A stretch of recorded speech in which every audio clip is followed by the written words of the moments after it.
How needed was that game? And just it seemed like, and I know West Virginia's a little challenged often, but y'all were in position. Y'all had great defensive position, seemed like. Yeah.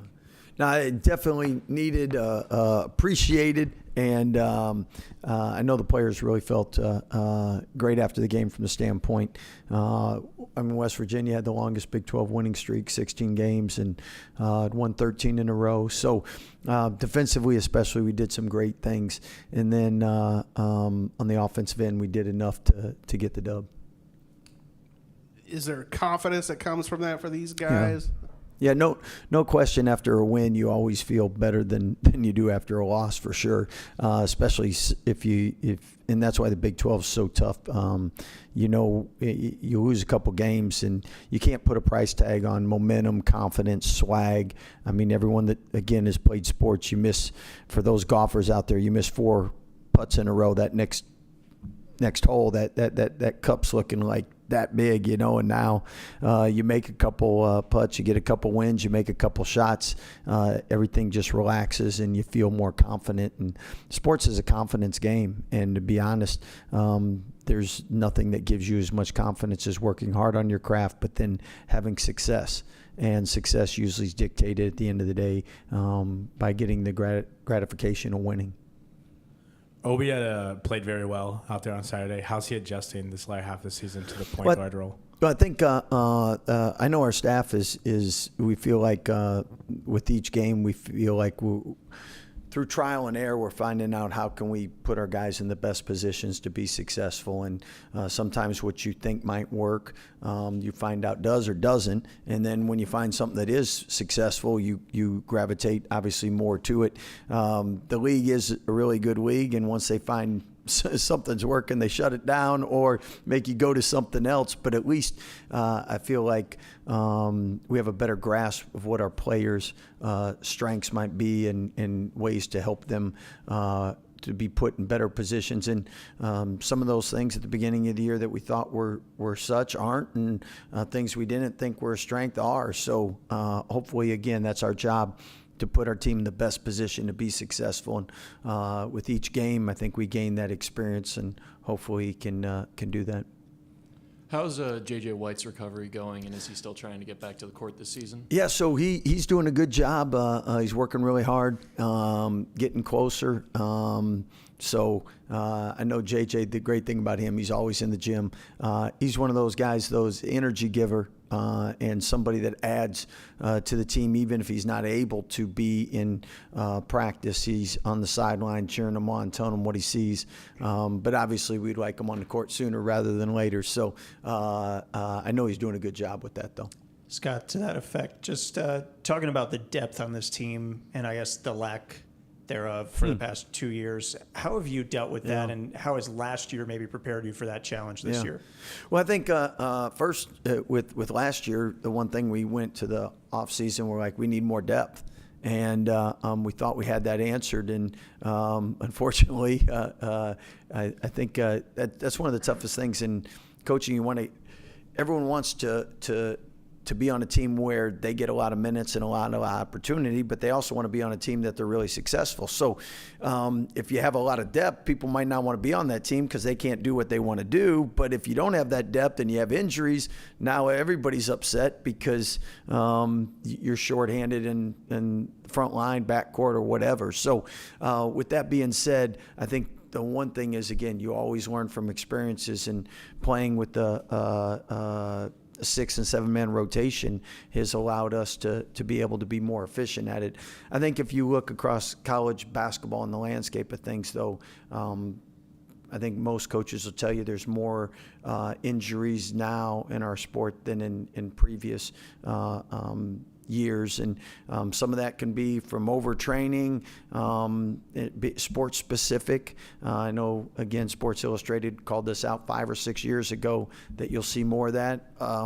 Medical technology and just the ability to find injuries that maybe in the past you didn't have an opportunity to see or find. So with that, I think just the answer is always going to be probably you're going to need a little more depth. And then the last thing is athletes are bigger, stronger, faster than they've ever been. So the physicality and the wear and tear on the body. Scott, Cam last game, double-digit rebounds. A couple games before that, he had 6 assists. Is he learning how to like impact the game in other ways just besides his scoring? Yeah, one thing been really proud and you love you coach because you want to help people, but you also like to see their development. And I think from when Cam got here last year, even though he wasn't playing, just to see how his game is continued to evolve from the standpoint, a lot of people knew he could shoot it, he could score, but the question's what else can he bring to the table? And I think people are starting to see he can really pass it. Now we'd like him to pass it to our team and not the other team, but and that's a joke because he's in the back now. He can really pass the ball. And then the other thing is defensively with his length. I mean, he had some steals, some deflections, and then you had the rebounding in there. And the great thing is he's really got a burst after he gets a rebound. So if he can get a rebound, we have a chance to get a fast break. And then now comes the maturation when we don't have numbers, making sure that we get into the offense and don't put ourselves in harm's way because he does such a good job getting down the court quick. Huh? Yeah, well, yeah, you can't leave that out. Yeah. Can you talk about just the decision to bring Dan to starting lineup and Michael to the bench the past couple games? Yeah, I think that was just something, again, trying to put guys in positions to be successful. Dan and Mikey are close friends, and again, whatever helps the team win, whatever puts us in the best position. I think our team's all in agreement right now. That's all that matters. And just finding ways to, in matchups will dictate it, games will dictate it. And that's another thing that's always great about depth. Some games you're just off, and some games someone's on, and the more weapons you have, the more opportunities to be successful you have. Scott, what do you see from Colorado? They coming off a big win, but I think they had lost 6 in a row before that. Yeah, I think both of us kind of similar from the standpoint. Colorado had a lot of non-conference success, got off to a great start, and then you hit the rigors of the Big 12. But with that, I mean, they just beat TCU by 25, 26, and we know how good TCU is because they beat us twice. So they had a shot to beat Texas Tech, and we know how good Texas Tech is. So at the end of the day, no matter who you play in the Big 12, you better bring your A game, because if you don't, you don't give yourself a chance to win and be successful. And I'm sure them like us, you win a game, you want to get a streak going on the positive side. Good questions. Thank you, guys. Cam.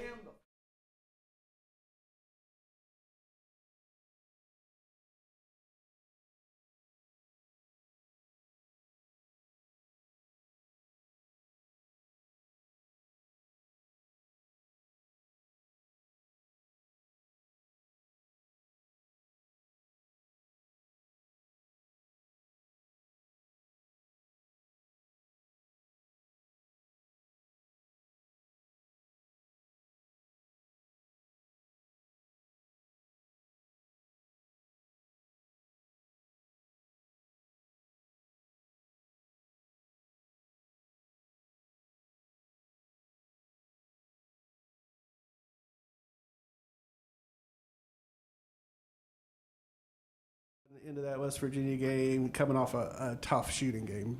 I really didn't put any pressure on myself. I just knew that everyone's going to have games where the ball just doesn't go in for them, and that was just one of those games. You can't really dwell too much on what happened. You kind of just got to move on from it and be better the next time. And so that's all I was trying to emphasize, not letting it eat me alive inside that I shot terribly. And my teammates did a good job just talking to me, telling me, like, hey, man, like, it's not going to go in every single game. Like, we don't expect you to make every single shot, but hopefully more games like West Virginia than Cincinnati. And so, yeah, just it's a learning curve for me.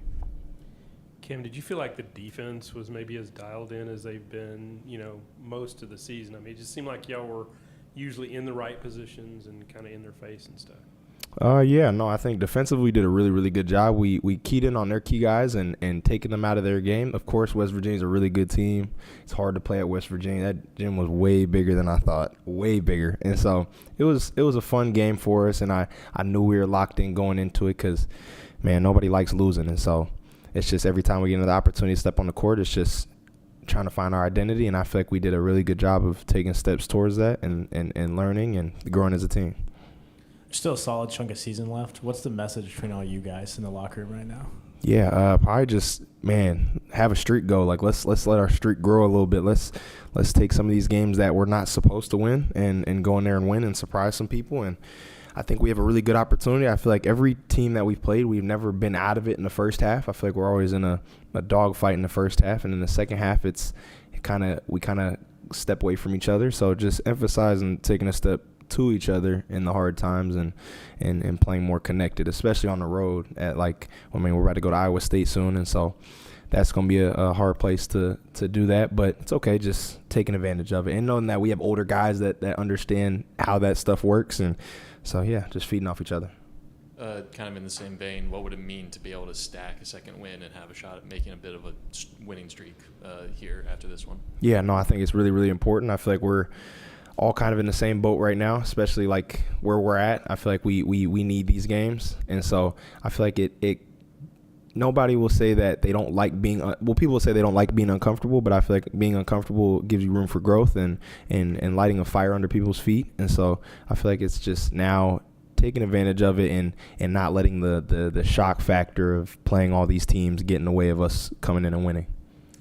Just got the email probably like 3 hours ago, but you're one of the 10 people named to that Jerry West midseason watch list. What does that mean to you individually? And then obviously sitting last year midway through the season, did you expect this kind of success for yourself this year, or maybe is this surprising you at all, how well you're playing? I'd probably say it's a true blessing. I feel like 365 days ago, my questions I would ask myself were a lot different than what they are now.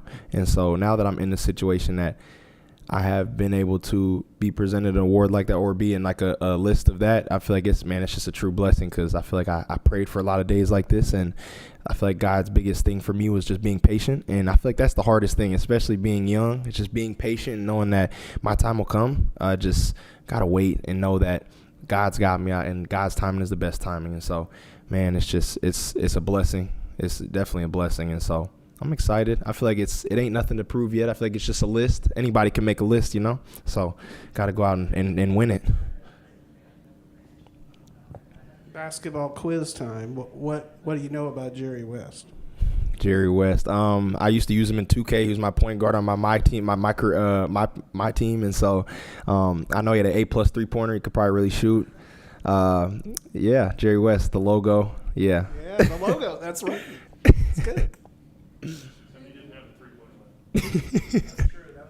That doesn't make sense. How do you have an A+ 3-pointer if there's no 3-point line? The 12 rebounds last game, is that something that you're trying to work on, or is that just coming to you where the ball is coming off the rim? I feel like I can be more versatile in other ways instead of just scoring. I feel like rebounding, being someone that can, I feel like, affect shots or make it hard for someone to score, and then being able to clean it up and finish the possession defensively. That's been my goal. I feel like a lot of games, especially these really good teams, they rebound really, really well. And so securing a possession, stopping the possession is key for them, not letting them get a second shot, third attempt. And so I just got to emphasize hitting and then going to rebound. That was kind of my goal, and I went and did that. I went and got a couple rebounds, stole a couple from my teammates. They weren't really happy with it, but it's okay. It's no hurt for them. All right. Thank you guys. Thank you, guys.